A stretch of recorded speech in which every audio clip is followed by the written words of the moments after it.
আমি যখন ঢাকা কলেজের ভিপি ছিলাম তারা ছিল, তারা এখানে উপস্থিত আছেন। সবাইকে আমার অন্তর থেকে অভিনন্দন জানাচ্ছি। সংগ্রামী নেতৃবৃন্দ, আজকে আমরা কি দেখতে পাচ্ছি? জাতীয় নির্বাচন একটি মীমাংসিত ইস্যু। যে মীমাংসিত ইস্যু হয়েছিল লন্ডন বৈঠকে ডক্টর ইনোজ এবং আমাদের নেতা তারেক রহমান নেতৃত্বে, যেটা ফয়সালা হয়েছিল যে আগামী ফেব্রুয়ারিতে নির্বাচন হবে।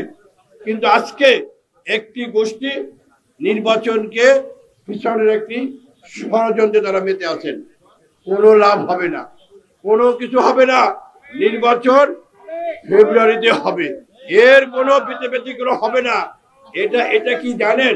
এটা দর কষাকষি। একটি গোষ্ঠী দর কষাকষি বিএনপিকে একটু চাপে রাখা, কিন্তু বিএনপি গুলো অলরেডি সেটা বুঝে ফেলেছে। গতকাল আমাদের চকরিয়াতে আমাদের স্ট্যান্ডিং গ্রুপ মেম্বার সালাউদ্দিন ভাই এই কথাটা খুব স্পষ্ট ভাষায় বলে দিয়েছে। 17 বছর রাষ্ট্রীয় ক্ষমতায় ছিল বিনা ভোটে, তারাও কোনো টিকতে পারেনি, বাধ্য হয়েছে। এক মাসের আন্দোলন 16 বছর বিএনপি আন্দোলন সংগ্রাম করেছে, তারপরে শেষ ফিনিশিং দিয়েছে এদেশের ছাত্র জনতা, রিকশাওয়ালা, শ্রমিক, মাদ্রাসার ছাত্র তারা দিয়েছে। দিয়ে এক মাসে গণহত্যা করেছে 1400 লোকরে। তারপরে শেখ হাসিনা বাংলার বর্ষ থেকে পালিয়েছে। তাই নেতৃবৃন্দ বলবো, নির্বাচন নিয়ে তাল বাহানা করবেন না, নির্বাচন সঠিক সময় হয়ে যাবে। আমি এই বর্তমান অন্তর্বর্তী সরকার ডক্টর ইউনূস সরকারকে ধন্যবাদ জানাই।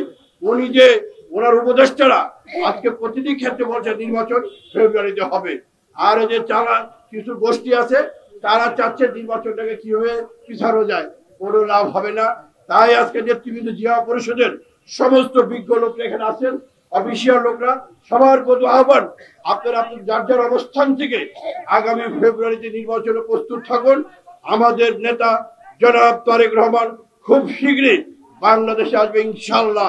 সেই নির্বাচনে এদেশের জনগণ যদি বিএনপিকে ভোট দেয়, বাংলাদেশের রাষ্ট্রীয় ক্ষমতায় বিএনপি আসে ইনশাআল্লাহ। এই যে খুন খারাপি হয়েছে, গুম করেছে, এর বিচার বাংলাদেশের মাটিতে ইনশাআল্লাহ হবেই হবে।